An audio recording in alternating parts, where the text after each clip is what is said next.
Fire signs, welcome back po dito sa Gemma's Cake Tarwin Vlogs. Keep in mind po na ito ay collective reading lamang. So, hindi lahat ay makaka-relate. So, be open-minded. Pakilawakan po ang ating kaisipan. At kung bago lamang po kayo dito sa aking channel, pa-subscribe na po and pa-hit ng bell button para lagi po kayong updated every time na meron tayong uploads.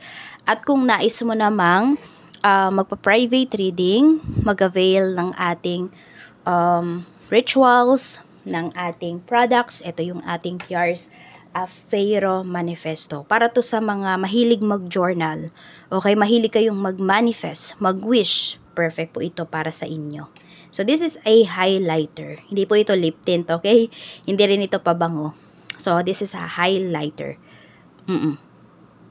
So, explain ko na lang po ng mas malalim pagka nag-message po kayo sa ating Facebook page na matatagpuan nyo yung link sa description box. At ito po yung ating Thior's bracelet. Ito naman yung ating Thior's EEA necklace. So, para saan nga ba yan? No? Pangontra po yan sa barang, sa kulam, sa inggit, sa mga nag-i-evil eye po sa inyo, nagpapalipad hangin, sa aksidente, pangontra din po yan.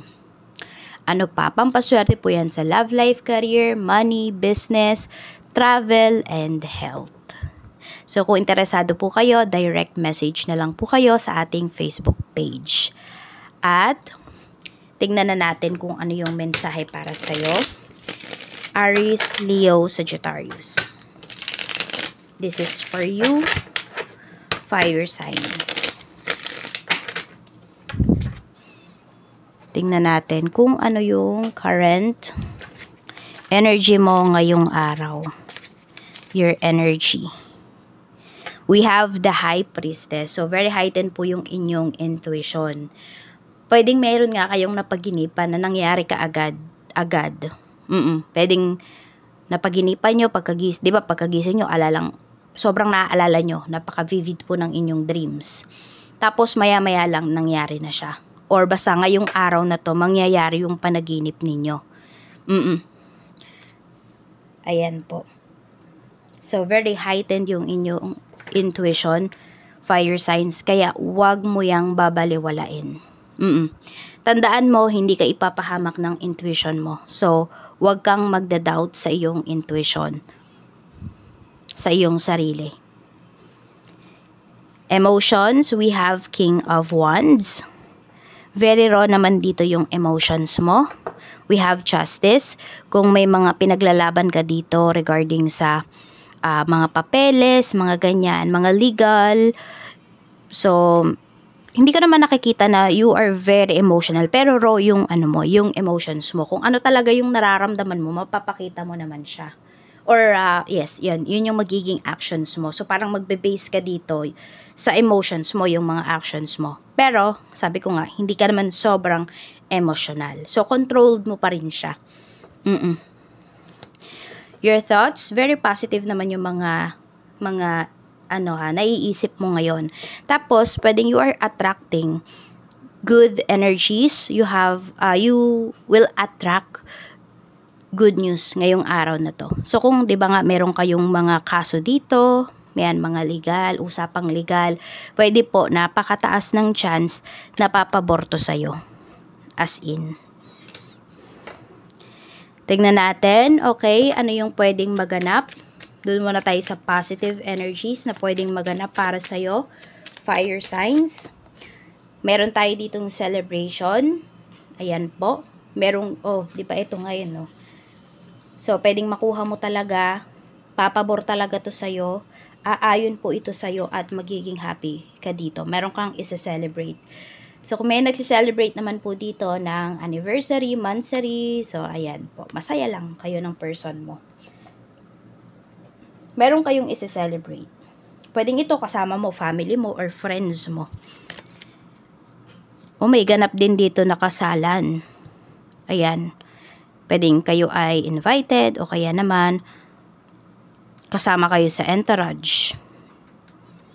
Check naman natin ano pa yung mga positive na pwedeng mangyari. We have 4 of Cups. So, may slowdown lang dito sa inyo ngayon. No? Pwedeng may mga mabagal na mangyayari. So, wag mo yung ituring as pinaparusahan ka or what. Tignan mo kasi kung ano yung tinuturo sa'yo nito. May mga offers ka din pala na marireceive dito. Yun nga lang, kaya lang, yung mga offers na to, fire signs, hindi mo siya gusto.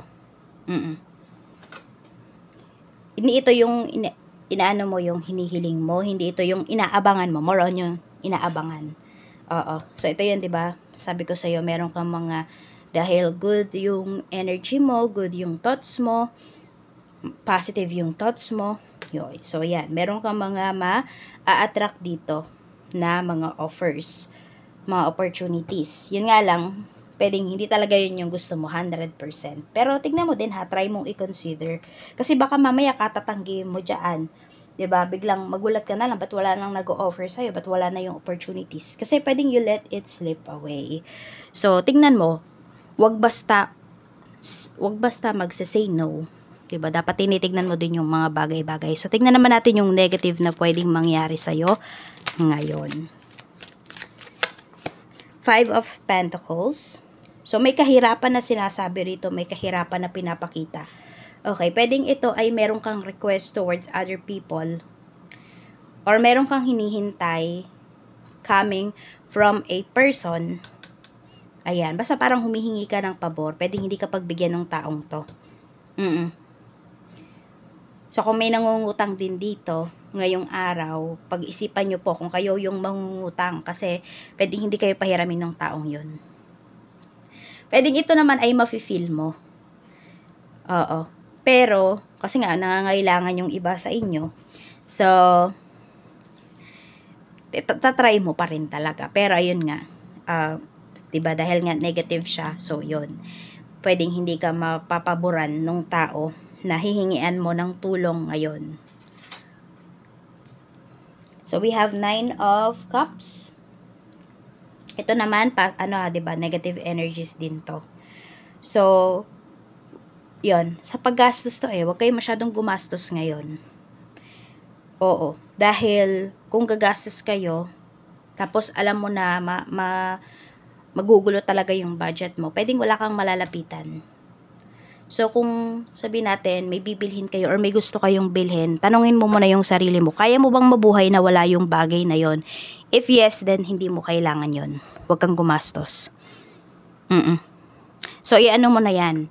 Kailangan mo ng disiplina pagdating sa sarili mo. Isabuhay mo na yan. Gawin mo na yan ngayon. Na every time na meron kang bibilhin, you ask yourself, kailangan ko ba yung bagay na yun? Mabubuhay ba ako na wala yung bagay na yun? Pag yes yung sagot, ayun, wag mo nang ituloy. 'Di ba? Gamitin mo na lang yung pera mo sa ibang bagay na pwedeng mas yun talaga yung kailangan mo. So, check natin pagdating sa iyong, ayun, meron din pala dito, poor health yung pinapakita. So, titingnan natin yan maya-maya. Sa money, we have temperance. So, di ba, tingnan mo, may hinihintay kayo rito. Pwedeng ito ay approval sa bank. So, pwedeng may delays lang. Di ba, sabi ko nga kanina, pwedeng pinapabagal ka. So, pero makukuha mo pa rin yan pagdating sa iyong kaperahan. So, meron bang may inaayos dito? Maternity benefits. Ayan po. Meron din pinapakita rito, sustento mula sa isang babae.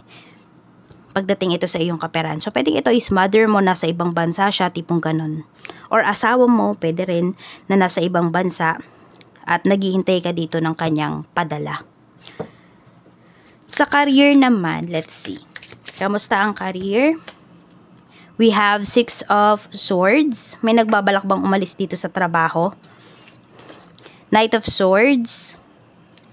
And 6 of Cups. Or meron kayong babalikan na work dito. Pwede ngayong araw na to may mga back job po kayo. So, huwag kang magmadali masyado dun sa trabaho mo. Tingnan mo talaga siyang maigi. Kasi yun nga, pwedeng madodoble pa yung trabaho mo. 'Di ba? Sa halip na nakausad ka na, iba na yung kaharap mo ngayon, iba na yung inaatupag mo, babalik ka dun sa project, babalik ka dun sa trabaho mo kasi may pagmamadali kasi na energy dito. So, yung akala mo ba, smooth lang lahat, pero meron ka palang nakaligtaan. So, medyo hinay-hinay ka lang dito. Pagdating sa work mo. At kung kayo naman dito, more on ang pinapakita kasi is may babalikan kayo na trabaho. Pwede rin naman your your heart desires. So, pwedeng hindi yung mismong company yung babalikan nyo, pero pwede po yung field, yung industry na iniwan ninyo before. Meron akong nakikita na ganun babalik yung iba sa inyo. Kasi, dun pala talaga kayo magiging masaya. So, depende na yan kung kayo iniisip nyo ba yung kikitain nyo, yung salary nyo, or mas gusto nyo na lang talaga ngayon is peace of mind, gusto nyo na lang ngayon is maging masaya kayo. Tingnan naman natin sa mga may business na fire signs. Meron tayong 3 of Pentacles, 8 of Swords. So, may nagko-convince sa inyo rito. Pwedeng ito ay supplier mo. Kaya lang, ayan pwede rin client to. So, may in-offer siya sa'yo. Pwedeng mode of payment yan. Kung alam mo naman na hindi ito tama para sa'yo, 'di ba? Ay cancel mo na lang. Huwag mo na lang tanggapin yung order, or huwag ka na lang kumuha dito sa taong to kung ito man ay supplier mo. Meron din dito na staff mo, kung meron kayong, 'di ba, may mga tauhan kayo. Dami mong sinasabi pero hindi siya nakikinig. Tango lang siya ng tango. Ganyan. So, parang pag may tinanong ko sa kanya, di niya naman alam kung ano yung gagawin, ano yung saan pupunta, etc. Ayan. So, meron dito kasi, feeling niya siya yung boss. Ganyan. Ayaw niyang makinig. Napaka hard-headed po nung tao na to. Ayan. Tignan mo rin kung ano ba yung dapat mong gawin sa kanya. Magstay pa ba siya dyan sa work? Dyan sa business mo? Or aalisin mo na? Ikaw yung mag-decide dito. Sabi nga, 'di ba, follow your intuition. Kung alam mo na yung tao na to hindi makakabuti sa business mo, just let go. Let go mo na yung tao na yan. So, ayun nga pagdating sa health mo. So, baka meron dito, medyo mapainom kayo. Ayan.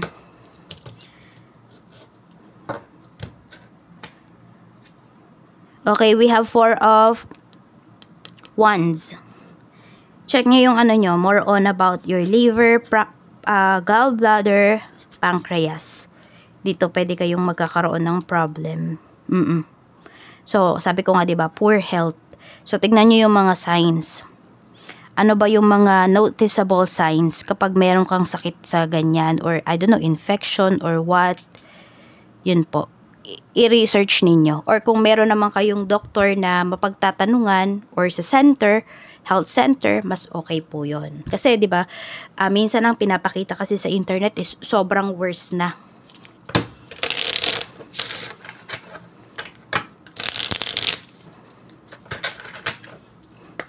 Spirit message para sa iyo. There is rapid movement.